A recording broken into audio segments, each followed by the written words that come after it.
لله إن الحمد لله نحمده ونستعينه ونستغفره ونعوذ بالله من شرور أنفسنا ومن سيئات أعمالنا من يهده الله فلا مضل له ومن يضلل فلا هادي له وأشهد أن لا إله إلا الله وحده لا شريك له وأشهد أن محمدًا عبده ورسوله يا أيها الذين آمنوا اتقوا الله حق تقاته ولا تموتن إلا وأنتم مسلمون يا أيها الناس اتقوا ربكم الذي خلقكم من نفس واحدة وخلق منها زوجها وبث منهما رجالا كثيرا ونساء واتقوا الله الذي تساءلون به والأرحام إن الله كان عليكم رقيبا يا أيها الذين آمنوا اتقوا الله وقولوا قولا سديدا يصلح لكم أعمالكم ويغفر لكم ذنوبكم ومن يطع الله ورسوله فقد فاز فوزا عظيما أما بعد فإن خير الحديث كتاب الله وخير الهدي هدي محمد صلى الله عليه وسلم وشر الأمور محدثاتها وكل محدثة بدعة وكل بدعة ضلالة وكل ضلالة في النار فأعوذ بالله من الشيطان الرجيم بسم الله الرحمن الرحيم ومن آياته أن خلق لكم من أنفسكم أزواجا لتسكنوا إليها وجعل بينكم مودة ورحمة إلى آخره যাবতীয় গুণগান যাবতীয় প্রশংসা সেই মহান রব্বুল আলামিনের জন্য, যিনি আমাদেরকে এই সাপ্তাহিক একটি সম্মেলন বা সাপ্তাহিক ইলম অর্জনের দিন আল্লাহ তাআলা কিছু জানার দিন সম্পর্কে এবং মানার আমল করার যে তৌফিক দিয়েছেন, সেই মহান রব্বুল আলামিনের প্রতি আমরা শুকরিয়া আদায় করি। আলহামদুলিল্লাহ। দরুদ সালাম বর্ষিত হোক আমাদের শেষ নবী, আখির নবী, সৈয়দুল মুরসালিন আহমদ মুস্তফা মুহাম্মদ মুস্তফা, সেই নবীর প্রতি আমরা দরুদ পড়ি সাল্লাল্লাহু আলাইহি ওয়াসাল্লাম। প্রিয় দিনী ভাইয়েরা, আজকের আলোচনার একটা বিষয়, গুরুত্বপূর্ণ একটা বিষয় আলোচনা করব বলতে ইনশাআল্লাহ মনে করছি। সেটা হলো যে আমরা জীবন আল্লাহ তাআলা যেহেতু আমাদেরকে দিয়েছেন, আমাদেরকে দাম্পত্য জীবনে যেতে হয়, তো স্বামী স্ত্রীর অধিকার, কর্তব্য, তাদের দায়িত্ব, এই অবহেলার কারণে সমাজে অনেক বিশৃঙ্খলা সৃষ্টি হচ্ছে এবং সামাজিকভাবে অনেক নির্যাতন, সামাজিকভাবে অনেক ঝামেলা হচ্ছে। তো আমি চাচ্ছি যে আসলে স্বামী স্ত্রীর অধিকার, কর্তব্য কি সবারই জানা দরকার বিষয়টা। তো আল্লাহ তাআলা সেই বিষয়ে যেন কিছু বলার তৌফিক দান করেন, আল্লাহুম্মা আমিন। আমি যে একটা আয়াত প্রথমেই তেলাওয়াত করেছি, আল্লাহ তাআলা বলেন যে ওমিন আয়াতিহি আন খালাকা লাকুম মিন আনফুসিকুম আজওয়াজান লিতাসকুনু ইলাইহা ওয়া জাআলা বাইনাকুম মাওয়াদ্দাতাও ওয়া রাহমা। সূরা রুমের 21 নম্বর আয়াতে আল্লাহ তাআলা বলেন যে আল্লাহ তাআলার যত নিদর্শনাবলী আছে তার মধ্যে একটা নিদর্শন হলো যে আন খালাকা লাকুম মিন আনফুসিকুম, যে তিনি তোমাদেরকে সৃষ্টি করেছেন। আন খালাকা লাকুম মিন আনফুসিকুম, তোমাদের থেকে, তোমাদের বিবিগণকে, তোমাদের স্ত্রীদেরকে আল্লাহ তাআলা সৃষ্টি করেছেন। লিতাসকুনু ইলাইহা, যাতে তোমরা প্রশান্তি পাও, যাতে তোমরা শান্তি পাও। ওয়াজআলা বাইনাকুম মাওয়াদ্দাতাও ওয়া রাহমা, এবং তোমাদের পরস্পরের মধ্যে মুহাব্বত, ভালোবাসা আল্লাহ তাআলার পক্ষ থেকে আল্লাহ তাআলা সেটা ঢেলে দিয়েছেন। আল্লাহ তাআলা এই ভালোবাসা এবং মুহাব্বত সৃষ্টি করে দিয়েছেন। তা না হইলে যদি আল্লাহ তাআলার পক্ষ থেকে যদি ভালোবাসা মহব্বত সৃষ্টি না হতো, একজন অপরিচিত মানুষ হঠাৎ করে এসে কত মহাব্বত হয়ে যা, এবং তার বরণ পোষণ সকল দায়িত্ব একটা ছেলের উপর চলে আসে। তো এটা আল্লাহ তাআলার পক্ষ থেকে একটা রহমত, একটা নিয়ামত। প্রিয় ভাইয়েরা, আল্লাহ তাআলা অন্য সূরাতে বলেন যে আর রিজালু কাওয়ামুনা আলান নিসা বিমা ফাদ্দালাল্লাহু বা'দাহুম আলা বা'দ ওয়া বিমা আনফাকু মিন আমওয়ালিহিম, যে আল্লাহ তাআলা পুরুষদেরকে নারীদের উপর তত্ত্বাবধায়ক করেছেন, পুরুষদেরকে নারীদের উপরে। বিমা ফাদ্দালাল্লাহু বা'দাহুম আলা বা'দ, আল্লাহ তাআলা কাউকে অপরজনের উপরে সে মর্যাদা, সে অনুগ্রহ, সে শ্রেষ্ঠত্ব কে দান করেন? আল্লাহ তাআলা দান করেন। কেননা তারা তাদের সম্পদ থেকে নারীদের জন্য তারা ব্যয় করে। প্রত্যেকটা স্বামী, প্রত্যেকটা পুরুষই চায় একটা স্থিতিশীল, একটা শান্তিময় একটা পরিবারকে গঠন করার জন্য, নাকি চায় না?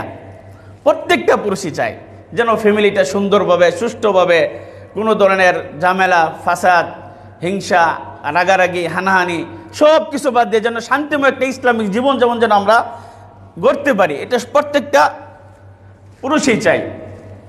এবং প্রত্যেকটা পরিবারে নারীর, স্ত্রীর যে ভূমিকা রয়েছে সেটা এমন কিছু কাজ যেটা স্ত্রী ছাড়া অন্য কেউ কারো পক্ষে করা সম্ভব না। প্রিয় ভাইয়েরা, সুতরাং সবচেয়ে বড় যে গুরুত্বপূর্ণ বিষয় বা দায়িত্ব পালন করতে হয় সেটা কাদেরকে করতে হয়? পুরুষদের উপরে। এই পুরুষদেরকে এই দায়িত্বশীলটা করতে হয়। এই দায়িত্বটা কাদের পক্ষ থেকে, কার পক্ষ থেকে? আল্লাহ তাআলার পক্ষ থেকে। আল্লাহ তাআলা এই দায়িত্ব আমাকে আপনাকে দিয়েছেন।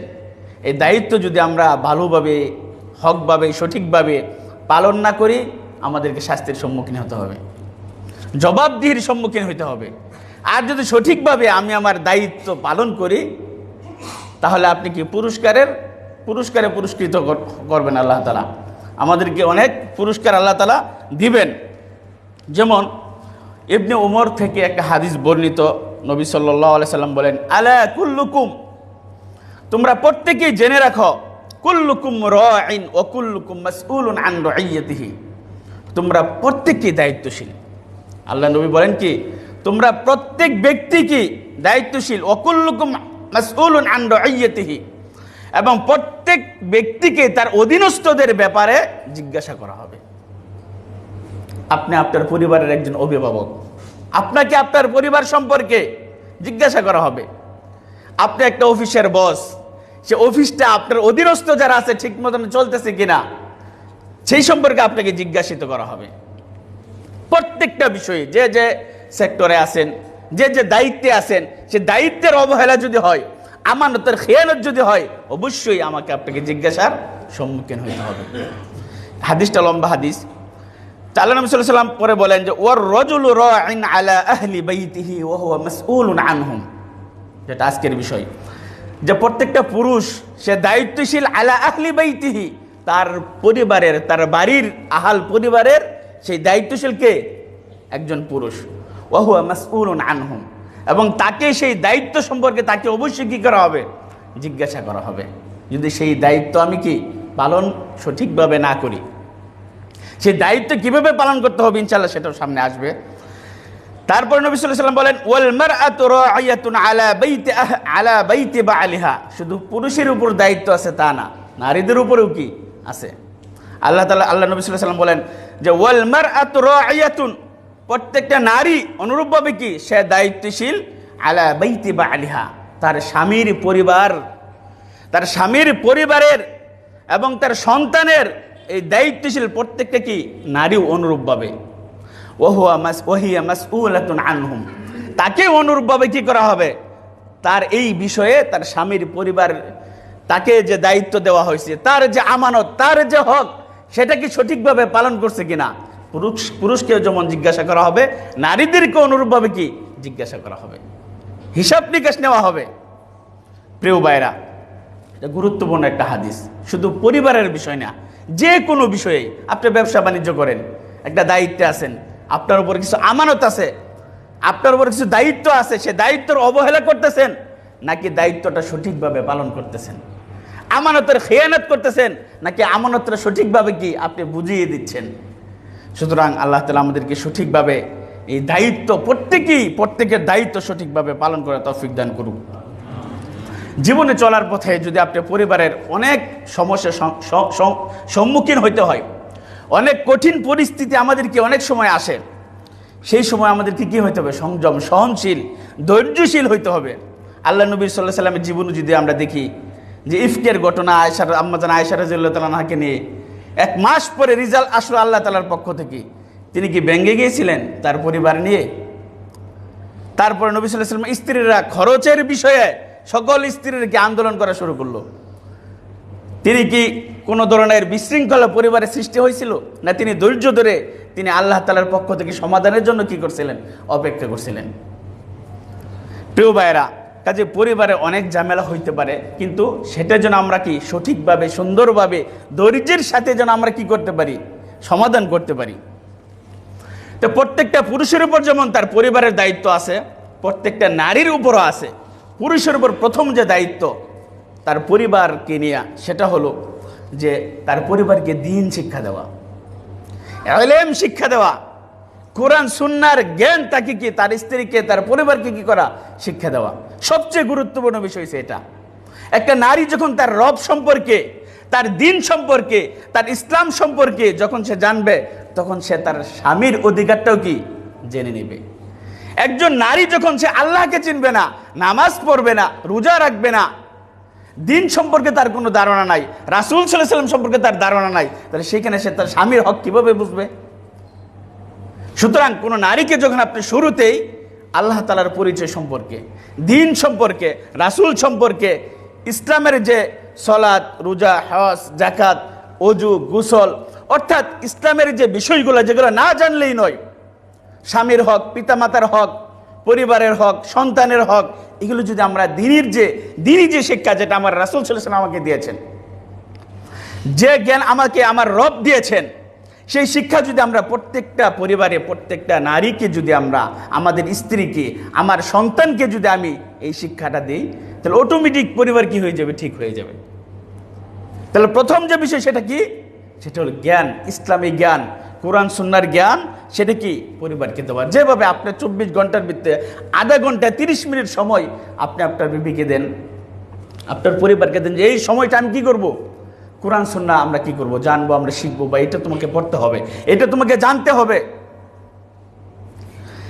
দ্বিতীয় যে বিষয় দেখেন, শুধু এই কোরআন সুন্নাহর জ্ঞান আপনি কেন দিবেন? আল্লাহ তাআলা সূরা তাহরিমের 6 নম্বর আয়াতে বলেন, ইয়া আইয়ুহাল্লাযীনা আমানু কু আনফুসাকুম ওয়া আহলিকুম নারা وقودها الناس والحجارة عليها ملائكة غلاظ شداد لا يعصون الله ما أمرهم ويفعلون ما يؤمرون। সূরা তাহরিম আল্লাহ তাআলা বলেন যে হে ঈমানদাররা, কু আনফুসাকুম ওয়া আহলিকুম নারা, তোমরা তোমাদের নিজেদেরকে, তোমাদের পরিবারকে জাহান্নামের আগুন থেকে রক্ষা করো। এই আয়াতটা সকলের জন্য, বিশেষভাবে আল্লাহ তাআলা ঈমানদারদেরকে বলতেছেন যে তোমরা নিজেদেরকে এবং তোমার পরিবারকে কিসে থেকে রক্ষা করো? জাহান্নামের আগুন থেকে। জাহান্নাম তো বহুত পরে, দুনিয়াতে জাহান্নাম নাকি মরার পরে জাহান্নাম।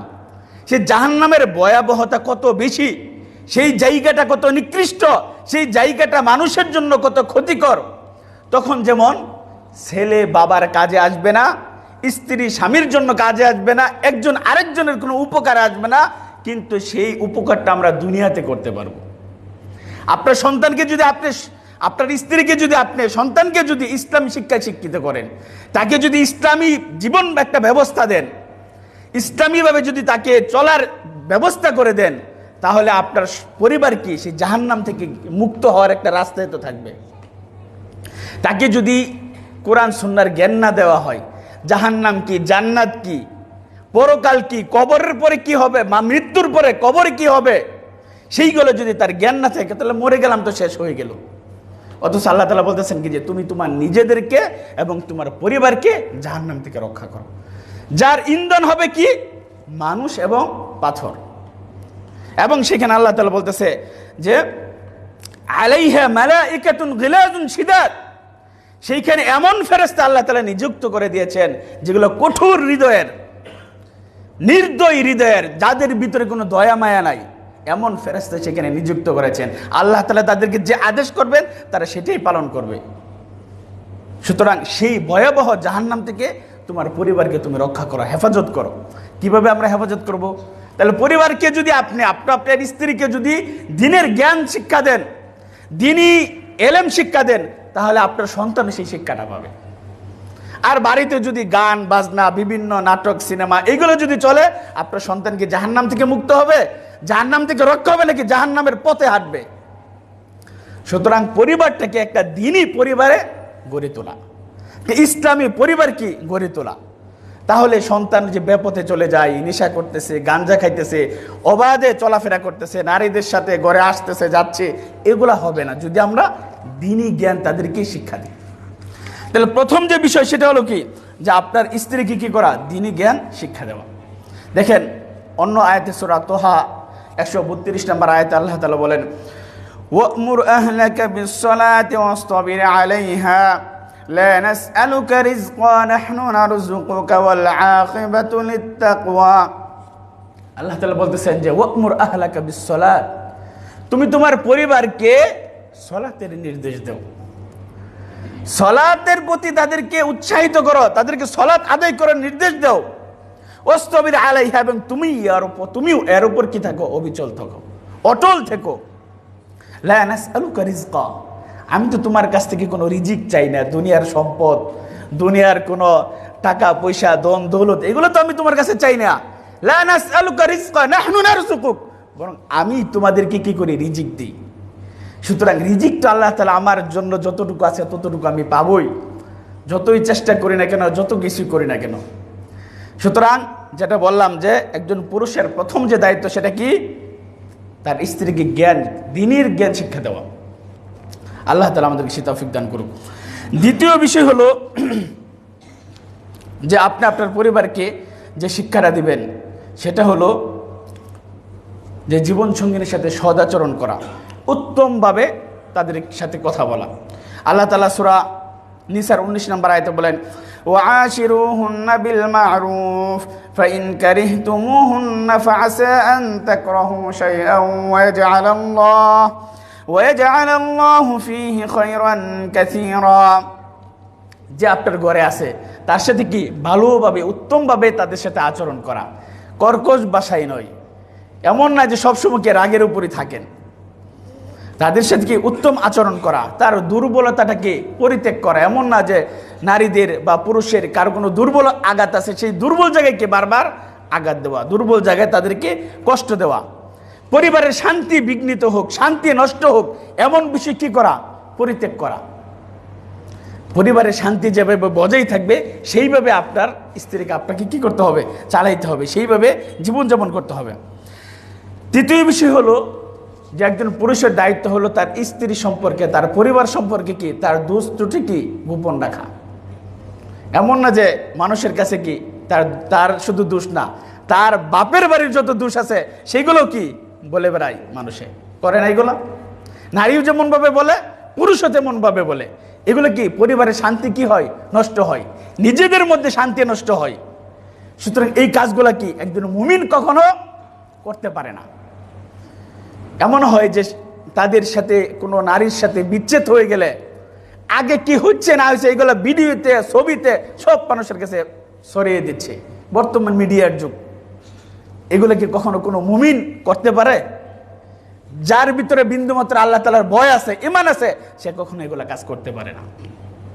প্রিয় ভাইরা, আল্লাহ নবী সাল্লাল্লাহু আলাইহি ওয়াসাল্লাম বলেন যে লাইসাল মুমিনু বিত্তাআনি ওয়ালাল লাআনি ওয়ালাল ফাহিশি ওয়ালাল বাদি, যে মুমিন কখনো দোষারোপকারী, নিন্দাকারী, অভিসম্পাদকারী, অশ্লীল কাজ, কটুভাষী তারা কখনো হইতে পারে না।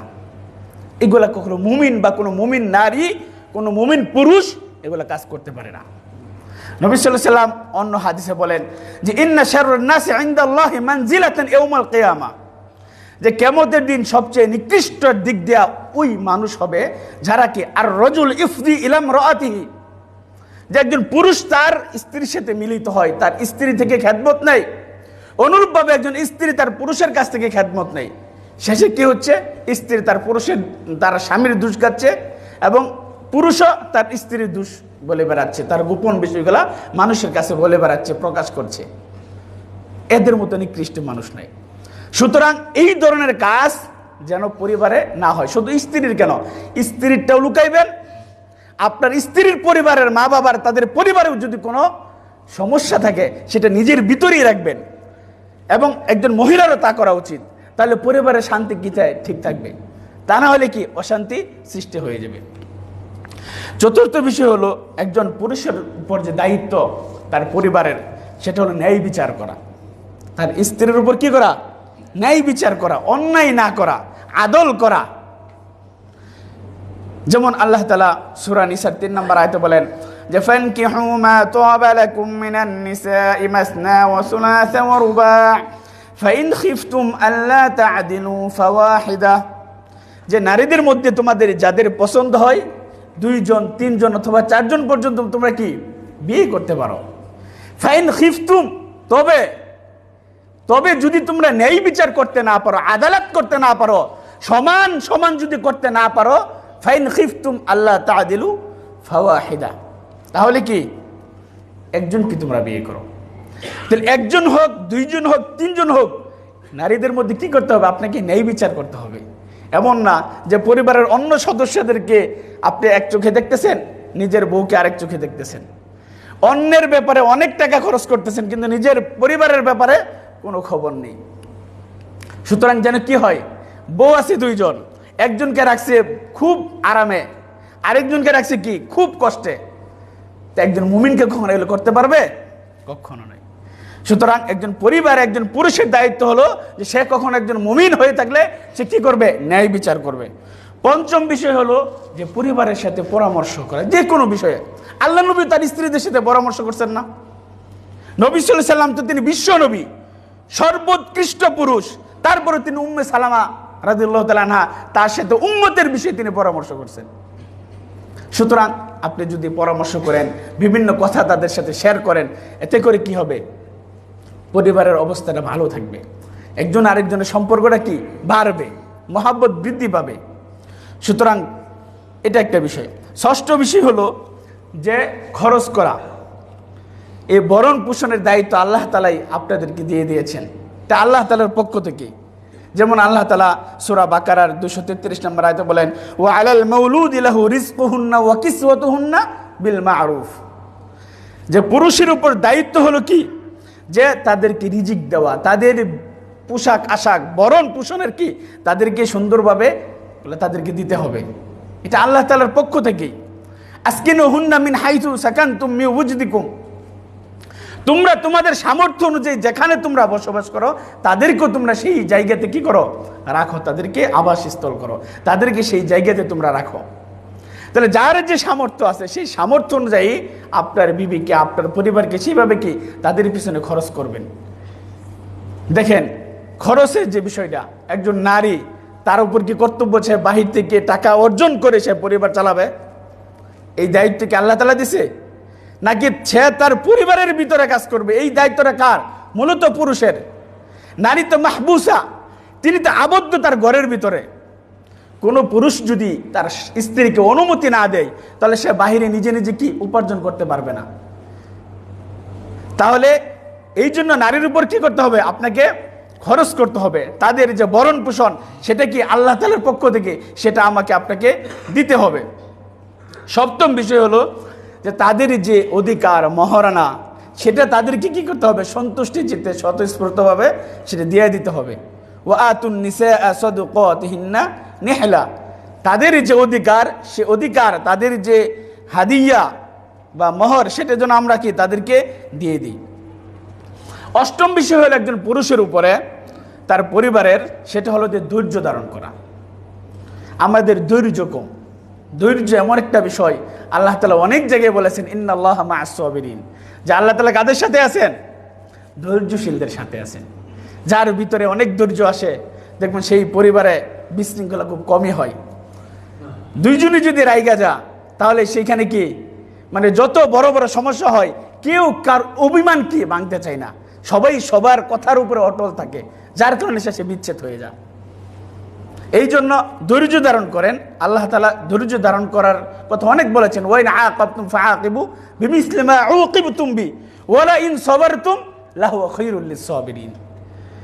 প্রতিশোধ না নিয়ে যদি আমরা ধৈর্য ধারণ করি, আল্লাহ তাআলা বলতেছেন কি ওয়ালা ইন সাবারতুম লাহুয়া খায়রুল লিস-সাবিরিন, এই ধৈর্যশীলদের এটি তাদের জন্য কি কল্যাণকর। অন্য জায়গায় আল্লাহ তাআলা বলছেন যে ইস্তাঈনু বিস-সাবরি ওয়াস-সালাহ, তোমরা ধৈর্য এবং সালাতের মাধ্যমে তার কাছে কি করো, সাহায্য চাও। সুতরাং ধৈর্য ধারণ করতে হবে। পরিবারে চলতে গেলে স্বামী স্ত্রী একসাথে, বা পরিবারে মা বাপ ভাই বোন, অনেক কিছুই যেটা কি পুরুষের ধৈর্য ধরতে হবে। এবং নারীদেরকে সেই উপদেশ আল্লাহ নবী সাল্লাল্লাহু আলাইহি ওয়াসাল্লাম বলেছেন যে ইস্তাউসু বিন নিসাই খায়রান ফাইন্নাহুন্না খুলিকনা মিন দিলাইন, যে তোমরা নারীদেরকে কি করো, তাদেরকে উপদেশ দাও, তাদেরকে নসিহত করো, কেননা তাদেরকে বাম পাজরের বাঁকা হাড্ডি থেকে কি করা হয়েছে, সৃষ্টি করা হয়েছে। সুতরাং তাদের সেই হাত যদি বেশি সোজা করতে যান কি হয়ে যাবে, ভেঙে যাবে। সুতরাং এটা আল্লাহ নবী সাল্লাল্লাহু আলাইহি ওয়াসাল্লাম বলেছেন তাদেরকে বেশি বেশি কি করতে হবে, নসিহত করতে হবে, উপদেশ দিতে হবে। নবম বিষয় হলো যে আপনার উপর আপনার পরিবারের দায়িত্ব, স্ত্রীর কর্তব্য হলো কি, তাকে যদি অসুস্থ হয় তাকে সুস্থতা বা তাকে সেবা যত্ন করা। এমন না যে শুধু স্ত্রী কি স্বামীদেরকে খেদমত করবে, সেবা দিবে, আর স্বামী কি যখন স্ত্রী অসুস্থ হবে তখন বাপের বাড়ি পাঠায় দিবে, যা বাপের বাড়ি পড়ে থাক। এরকম হয়, যখন কোনো স্ত্রী অধিক অসুস্থ হয়ে যায় তখন তার আর ভরণ পোষণ দিতে চায় না, খরচ দিতে চায় না। সুতরাং আপনাকে কত সেবা যত্ন দিয়েছে, স্ত্রী অসুস্থ হইলে তারও কি করা, সেবা যত্ন, তার খেদমত করা। যেমন একটা ঘটনা, আল্লাহ নবী সাল্লাল্লাহু আলাইহি ওয়াসাল্লাম যখন বদরের যুদ্ধে যান তখন উসমান রাদিয়াল্লাহু তাআলা কি বদরের যুদ্ধে অংশগ্রহণ করেছিলেন? করেন নাই। কেন করেন নাই? তার ঘরে তার স্ত্রী কি ছিল, অসুস্থ ছিল। সেটা কি আল্লাহ নবী সাল্লাল্লাহু আলাইহি ওয়াসাল্লামের মেয়ে রুকাইয়া, তিনি অসুস্থ থাকার কারণে আল্লাহ নবী সাল্লাল্লাহু আলাইহি ওয়াসাল্লামের সাথে তিনি বদরের যুদ্ধে যেতে পারেন নাই। প্রিয় ভাইরা, সুতরাং কি করতে হবে তাহলে? এই যে মোটামুটি আমরা প্রায় 8-9টা জিনিস বললাম, এই সবগুলা কি একজন পুরুষের উপর দায়িত্ব, কর্তব্য, তার বিবি সম্পর্কে, তার স্ত্রী সম্পর্কে, তার পরিবার সম্পর্কে তার কর্তব্য যদি সঠিকভাবে সে পালন করে, আর অনেক বিষয় আছে, তাহলে সে আল্লাহ তাআলার পক্ষ থেকে সঠিকভাবে সে তার দায়িত্ব পালন করলো, সে পুরস্কৃত হবে। এছাড়া যদি অন্যায় অবিচার করা হয় তাহলে তাকে অবশ্যই তাকে কুল্লুকুম মাসউলুন আন রাইয়াতিহি, প্রত্যেককে তার অধীনস্থদের বিষয়ে তাকে জিজ্ঞাসা করা হবে। অনুরূপভাবে শুধু পুরুষ নেই, নারীদের উপরে কিছু কাজ আছে, নারীদের উপরে কিছু দায়িত্ব আছে আল্লাহ তাআলার যেমন দিয়েছেন, সেই নারীদের উচিত সেই দায়িত্বগুলা যেমন পুরুষের আদায় করতে হবে, নারীদেরও উচিত যে তার স্বামীর যে হক, তার স্বামীর যে হক তার উপর রয়েছে সেটা সঠিকভাবে কি করা, পালন করা। 1 নম্বর হলো কি, তাআতুহু ফি গায়রি মাসিয়া, যদি স্বামী কোনো পাপের নির্দেশনা না দেয় তাহলে সেটা কি করতে হবে, মানতে হবে, পালন করতে হবে। প্রিয় ভাইরা, আল্লাহ এবং তার রাসূলের উপরে যদি কোনো হক হয়ে থাকে সেটা কার হক, তার স্বামীর হক। যেমন আল্লাহ নবীর হাদিস আছে না, যে আমি যদি কোনো মানুষকে লাউ কুনতু আমিরান আহাদান আই ইয়াসজুদা লি আহাদিন, যে আমি যদি কোনো মানুষকে সিজদা করার জন্য আদেশ দিতাম আল্লাহ তাআলা বাদে, তাহলে কাকে আদেশ করতাম, যে আন তাসজুদা লিজাওজিহা, যে কোনো নারী তার স্বামীকে কি করুক, সিজদা করুক। সুতরাং স্বামীর মর্যাদা, তার একজন স্বামী বাইরে থেকে কত কষ্ট করে, বাড়িতে এসে আবার কি ঝগড়াঝাটি শুরু হয়ে যায়, কোনো শান্তি নাই। সুতরাং এমন যেন না হয় যে বাহিরে কষ্ট করে ঘরে আসলে যেন সে কি মিনিমাম শান্তিটা পায়। তাহলে স্বামী যদি কোনো তাকে আদেশ দেয়, যদি সেটা অন্যায় না হয়, পাপের কাজ না হয়, সেটা কি করতে হবে, আনুগত্য করতে হবে। যেমন আল্লাহ তাআলা অন্য সূরাতে বলেছেন না, যে ওয়াসাইনাল ইনসানা বিওয়ালিদাইহি হুসনা ওয়া ইন জাহাদাকা লিতুশরিকা বিমা লাইসা লাকা বিহি ইলমুন ফালা তুতি'হুমা ইলাইয়া মারজিউকুম ফাউনাব্বিউকুম বিমা কুনতুম তা'মালুন। যদি পাপের কাজ যদি আমার পিতামাতাও আদেশ করে তাহলে সেটা কি করা যাবে না, পালন করা যাবে না। তাহলে অন্যায় কাজ যদি না হয় স্বামীর কি করতে হবে, আনুগত্য করতে হবে। অন্য হাদিসে আসছে যেমন মুসনাদ আহমদে, যে কোনো নারী যদি 5 ওয়াক্ত সালাত আদায় করে, রোজা রাখে রমজান মাসে, তার সতীত্বকে যদি সে হেফাজত করে, তার স্বামীর যদি আনুগত্য করে, দাখালাত মিন আইয়ি আবওয়াবিল জান্নাহ শাআত, সে জান্নাতের যে কোনো দরজা দিয়ে ইচ্ছা সে কি করতে পারবে, প্রবেশ করতে পারে। সুবহানাল্লাহ। তাহলে এই যে তাদেরকে কত ফজিলত, দ্বিতীয় যে বিষয় সেটা হলো যে স্বামীর অনুপস্থিতিতে তার নিজেকে কি করা, হেফাজত করা। তার যে স্বামীর যে সম্পদ আছে সেই সম্পদের হেফাজত করা, স্বামীর যে সন্তানাদি আছে সেই সন্তানের কি করা, হেফাজত করা। স্বামী তো সবসময় বাড়িতে থাকে না, তাহলে আমানতের খেয়ানত করার মতো অনেক বিষয় আছে যেটা বর্তমান যুগে হচ্ছে। যদি একজন মুমিন হয়ে থাকে নারী, সে কখনো আমানতের খেয়ানত করবে না। স্বামী বাড়িতে থাকুক বা বাড়ির বাহিরে থাকুক, কখনো কি করা যাবে না, আমানতের খেয়ানত করা যাবে না। তৃতীয় বিষয় হলো একজন নারীর উপর কর্তব্য, সেটা হলো যে সে তার স্বামীর অনুমতি ছাড়া সে বাড়ি থেকে বের হবে না। স্বামী বাড়িতে নাই, এখন তো মোবাইলের যুগ, মোবাইল করতে পারেন। এমন যেন না হয় যে স্বামীর অনুমতি নাই, সে চলে গেছে আরেক জায়গায় ঘুরতে, সেখানে এক দুর্ঘটনা ঘটে গেল। স্বামীর অনুমতি ছাড়া বাড়ি থেকে বের হওয়া কি একজন নারীর জন্য নিষেধ। যেমন সূরা আহজাবের 33 নম্বর আয়াতে আল্লাহ তাআলা বলেন, ওয়াকরনা ফি বুয়ুতিকুন্না ওয়ালা তাবাররাজনা তাবাররুজাল জাহিলিয়াতিল উলা, যে তোমরা তোমাদের বাড়িতে কি করো, অবস্থান করো। নারীদেরকে আল্লাহ তাআলা বলতেছেন যে ওয়াকরনা ফি বুয়ুতিকুন্না, তোমরা তোমাদের নিজের বাড়িতেই তোমরা কি করো, অবস্থান করো। ওয়ালা তাবাররুজনা তাবাররুজাল জাহিলিয়া, জাহিলি যুগের মতো তোমরা তোমাদের সেই সৌন্দর্যকে প্রকাশ করো না। আপনার স্বামী বাইরে থাকে, বিদেশ থেকে চাকরিতে আছে, কোথাও যাওয়া দরকার, ফোন করে নেন, দেখবেন কত খুশি হবে যে আমি একটু বাইরে যাওয়া দরকার 10 মিনিটের জন্য, যান আবার চলে আসেন, কিন্তু অনুমতি কি নিয়ে যাওয়া উচিত। প্রিয় ভাইরা, তার মানে এই নয় যে বাইরে যাওয়া একবারে নিষেধ। যদি স্বামীর কাছে অনুমতি চায়, একজন স্ত্রী যদি চায় যে দারুল হুদা মসজিদে আসবে, তাকে কি অনুমতি দিবেন না, না করবেন? অনুমতি দিতে হবে। যদি অনুমতি চায় তাহলে আল্লাহ নবী সাল্লাল্লাহু আলাইহি ওয়াসাল্লাম বলেছেন, লা তামনাউ ইমা আল্লাহি মাসাজিদাল্লাহ, যে আল্লাহর বান্দা যারা আছে তারা যদি আল্লাহর মসজিদে যেতে চায় তাদেরকে কি করো না, নিষেধ করো না। তাহলে যদি অন্যায় কাজ না হয়, যদি বিপদ বা ভয় যদি না থাকে, শরীয়তের যদি নিষেধাজ্ঞা না থাকে, তাহলে আপনি কি করতে পারেন, অনুমতি দিতে পারেন। কেননা এখানে কি যদি তারা অনুমতি চায়, অনুমতি দেওয়ার জন্য আল্লাহ নবী বলছে, নিষেধ করতে কি তাদেরকে নিষেধ করছে, যদি কোনো সমস্যা না থাকে। প্রিয় ভাইরা, একজন নারীর উপর কর্তব্য হলো চতুর্থ বিষয়, যেটা হলো যে তার স্বামীর, তার পরিবারের মা বাপ, তার সন্তানাদি, তাদের কি করা, সেবা যত্ন করা, খেদমত করা।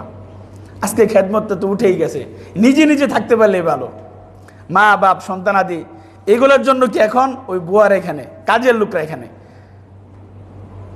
আল্লাহ নবী সাল্লাল্লাহু আলাইহি সাল্লামের মেয়ে ফাতিমা রাদিয়াল্লাহু তাআলা আনহা, তিনি একজন দাস আল্লাহ নবীর কাছে চাইছিলেন না, ঘটনা জানেন তো। একজন দাস, তিনি খবর শুনলেন যে আল্লাহ নবীর কাছে কি দাস আসবে।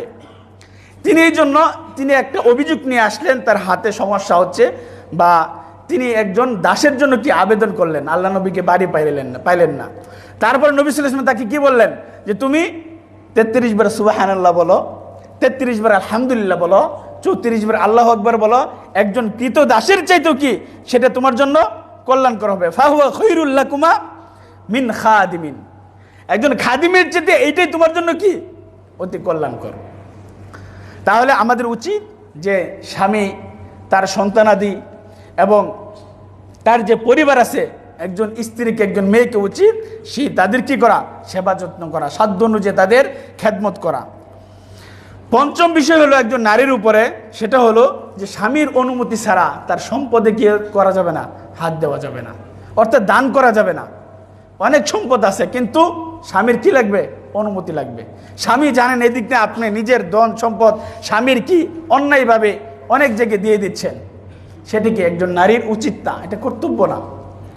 হালকা হলে সমস্যা নেই, কিন্তু কোনো যদি সম্পদ কাউকে দিতে চাই, টাকা পয়সা অন্য কিছু, সেটা স্বামীর কি লাগবে, অনুমতি লাগবে। অনুমতি ছাড়া দেওয়া ঠিক না। ষষ্ঠ বিষয় হলো একজন নারীর উপর যে স্বামীর অনুমতি ছাড়া নফল সিয়াম রাখা যাবে না। নফল রোজা যদি রাখতে চাই, স্বামী বাড়িতে আসে, তাহলে উচিত হলো স্বামীর অনুমতি নেওয়া, তারপরে নফল রোজা রাখা। স্বামী না করলো তুমি রোজা রেখো না, তারপরে সে রোজা রাখলো, তাহলে সে কী করলো, সে অবাধ্য হইল। তার মানে এখানে নফল সিয়াম রাখার চেয়ে গুরুত্বপূর্ণ স্বামীর আদেশটা কি করা, পালন করা। স্বামীর হক আমরা বুঝি না, আজকের মেয়েরা স্বামীর হক বুঝেই না। সুতরাং যদি দিনের জ্ঞান থাকে তাহলে অবশ্যই তারা কি বুঝবে, এই জন্য তাদেরকে দিনের জ্ঞান দিতে হবে। সপ্তম বিষয় হলো যে স্বামীর সম্মান ইজ্জত সেটা বজায় রাখা। স্বামী যেন অন্যের কাছে অসম্মানিত না হয়, যেন অপমান অপদস্থ না হয়, সেটা সব সময় তাকে কি করতে হবে? একজন নারীকে, একজন মেয়েকে খেয়াল রাখতে হবে। এমন না যে স্বামী বাড়ি থেকে চলে গেল, বাড়িতে কত ধরনের পুরুষ আসতেছে, দেবরের বন্ধু টন্ধু সবাই আসতেছে, কত মানুষ আসতেছে, কোনো পর্দা নাই, শরীয়তের কোনো মানে কিছুই ঘরের ভিতরে নাই, এমন যেন কি না হয়। একজন নারীর উচিত যেন তার স্বামীর সম্মান বজায় রাখে। যেমন মনে করেন যে স্বামী বাড়িতে নাই, এখন অনেক লোক বাড়িতে প্রবেশ করে, যেমন আল্লাহ নবী সাল্লাল্লাহু আলাইহি ওয়াসাল্লামকে হাদিস আছে যে ইয়াকুম আদ-দুখুল আলান নিসা, যে তোমরা নারীদের থেকে প্রবেশ করা থেকে তোমরা বিরত থাকো, অর্থাৎ তাদের ঘরে। ফাকালা রাজুলুম মিনাল আনসারি ইয়া রাসূলুল্লাহ আফারাআইতাল হামওয়া, এক ব্যক্তি আনসারী ব্যক্তি জিজ্ঞেস করলো, ইয়া রাসূলুল্লাহ, দেবর যে, সেই দেবর কি? তখন আল্লাহ নবী আল হামওয়া আল মাউত, সেই দেবর হলো কি? মৃত্যু সমতুল্য। সুতরাং পর্দা যদি না থাকে, ইসলামী যে পর্দা সেটা যদি না থাকে, তাহলে তো এগুলো মানে বোঝা যাবে না। আর যদি পর্দা, প্রত্যেকটা পরিবারকে পর্দাশীল করতে হবে, পর্দার সাথে তাদেরকে যার সাথে যার মাহরাম নন মাহরাম এগুলা মেনে চলতে হবে। সব কিছু আছে কিন্তু কি পরিবারে পর্দা নাই, এটার ভিতরে আসলে কি সমস্যা। সুতরাং আমরা প্রত্যেকটা পরিবারকে যেন আল্লাহ তাআলা পর্দার সাথে চলার এবং থাকার তৌফিক দান করে, আল্লাহুম্মা আমিন। অষ্টম বিষয় হলো, একজন নারীর উপর দায়িত্ব কর্তব্য হলো যে স্বামী যখন সেই নারীকে ডাকবে, তার স্বামীর প্রয়োজনে সেই ডাকে কি করতে হবে? সাড়া দিতে হবে। যদি সাড়া না দেয় তাহলে এটা কি তার জন্য গুনাহের কারণ হবে। নবম বিষয় হলো সবচেয়ে গুরুত্বপূর্ণ যে বিষয়, যে নারীরা কি অল্পতেই তারা কি অনেক কিছু অস্বীকার করে ফেলে। তারা মানে অল্পতেই হতাশ হয়ে তার উপর স্বামীর যে অনুগ্রহ আছে মেনেছে কি তুমি আমার জন্য কিছুই করো নাই, সকল নিয়ামতই কি অস্বীকার করে ফেলে। এইটা যেন কি না হয়, বিশেষ করে রাগের সময়। রাগের সময় স্বামী তার জন্য সারা জীবন কষ্ট করলো কিন্তু কিছুই করে নাই। আল্লাহ নবী সাল্লাল্লাহু আলাইহি ওয়াসাল্লাম কি যখন মেরাজ থেকে আসলেন, তিনি বলছেন যে উরিতুন নারা ফাইদা আকসারু আহলিহা আন-নিসা ইয়াকফুরুনা, যে আমাকে দেখা হলো জাহান্নামে যে অধিকাংশই কারা? যারা নারী, তারা কি জাহান্নামী। সুতরাং কিলা বলা হলো আয়াকফুরনা বিল্লাহ, তারা কি আল্লাহকে অস্বীকার করে, আল্লাহর বিষয়ে তারা কি অস্বীকৃতি করে, কুফরি করে? তখন তিনি কি বললেন? না, তারা স্বামীর বিষয়ে বা তার এগুলা তারা কি করে? সে অস্বীকার করে। অর্থাৎ স্বামীর যেন আনুগত্যশীল প্রত্যেকটা নারীকে হয়, সেই বিষয়টা খেয়াল রাখতে হবে। সর্বশেষ যে বিষয় সেটা বলেই শেষ করবো ইনশাল্লাহ, যে প্রত্যেকটা নারীর উচিত তার স্বামীর সাথে সৌন্দর্যভাবে কি নিজেকে সুন্দরভাবে প্রকাশ করা। একজন স্বামীর উচিত এবং একজন নারীরও উচিত স্বামী স্ত্রীর ভিতরে যেন কি একটা বন্ধন, মহাব্বত, ভালোবাসা সৃষ্টি হয়। সেইভাবে কি যেন আমরা পরিবারে, প্রত্যেকটা পরিবার যেন সুখ স্বাচ্ছন্দ্যময়, যেন দিনী পরিবেশে আমরা নিজেদের পরিবারকে গড়তে পারি। আল্লাহ তাআলা আমাদেরকে সেই তৌফিক দান করুক, যেন সকল বালা মুসিবত থেকে আমাদেরকে আল্লাহ তাআলা হেফাজত করে সেই তৌফিক দান করুক। যেন ইসলামী আমাদের সন্ততি যারা আছে তাদেরকে যেন আমরা একটা ইসলামী পরিবেশ, ইসলামী যেন একটা দিনী পরিবেশ দিতে পারে। আল্লাহ তাআলা আমাদেরকে সেই তৌফিক দান করুক। রব্বানা হাব লানা মিন আজওয়াজিনা ওয়া যুররিয়াতিনা কুররাতা আ'ইনি ওয়াজআলনা লিল মুত্তাকিনা ইমামা। বারাকাল্লাহু লি ওয়া লাকুম ফিল কুরআনিল আযীম ওয়া নাফা'নি ওয়া ইয়্যাকুম বিমা ফীহি মিনাল আয়াতি ওয়াদ যিকরিল হাকীম।